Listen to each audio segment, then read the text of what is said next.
جمعہ کے دن کے غسل کا صحیح طریقہ بیان کر دیں۔ کیا جمعہ کے غسل اور غسل جنابت میں فرق ہے؟ نہیں بھائی، کوئی فرق نہیں ہے۔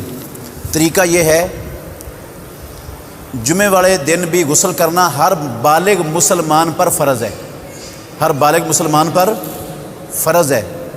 اللہ کے نبی نے کہا، صحیح بخاری کی حدیث ہے، غسل یوم الجمعۃ واجب علی کل محتلم، جمعے والے دن غسل کرنا ہر بالغ شخص پر واجب ہے، فرض ہے، یہ اللہ کے نبی نے واجب قرار دی ہے۔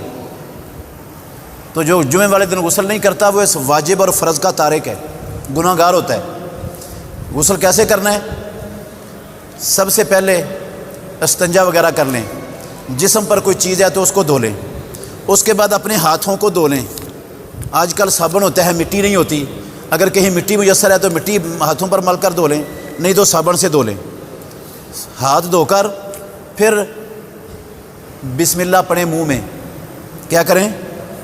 منہ میں بسم اللہ پڑھیں، اور جس طرح نماز کا وضو ہوتا ہے اس طرح وضو شروع کر دیں۔ ہاتھ دھوئیں، کلی کریں، ناک میں پانی ڈالیں، ناک سے پانی جھاڑیں، چہرہ دھوئیں، پھر بازو دھوئیں، پھر کیا کریں؟ بازو دھوئیں۔ بازو دھو کر پھر اپنے دونوں ہاتھوں کو، انگلیوں کو تر کریں اور بالوں کی جڑوں میں پھیریں اچھی طرح، پھر دوبارہ تر کر کے بالوں کی جڑوں میں پھیریں۔ اتنی کو مرتبہ کریں کہ آپ کو غالب گمان ہو جائے کہ بالوں کی جڑیں گیلی ہو گئی ہیں۔ اس کے بعد اس طرح دونوں ہاتھوں کا پانی کا لپ بھریں، اور دونوں ہاتھوں کا لپ بھر کے اپنے سر کی دائیں طرف اس طرف ڈال دیں، پھر دوبارہ ایک لپ بھریں اور سر کے درمیان میں ڈال دیں، پھر تیسرا لپ بھریں اور سر کی اس طرف بائیں طرف ڈال دیں۔ یہ سر کا مسح غسل جنابت میں بھی یہی طریقہ ہے، اور جمعے والے دن غسل کرنے میں بھی یہی طریقہ ہے۔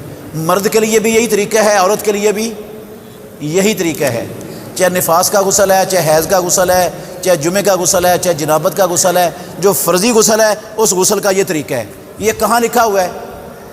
یہ صحیح بخاری شریف کتاب الغسل، کتاب الغسل صحیح بخاری میں دو حدیثوں کا خلاصہ میں نے آپ کے سامنے رکھا ہے۔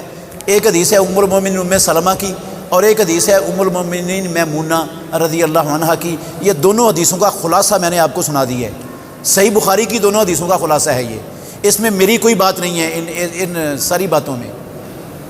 یہ حدیثیں آپ نے خود پڑھنی ہے تو کتاب الغسل صحیح بخاری کتاب الغسل نکالیں گے، یہ ام المومنین میمونہ اور ام المومنین ام سلمہ رضی اللہ عنہ کی دونوں حدیثیں پڑھ لیں تو یہ ساری باتیں آپ کو ان دونوں حدیثوں کے اندر مل جائیں گی۔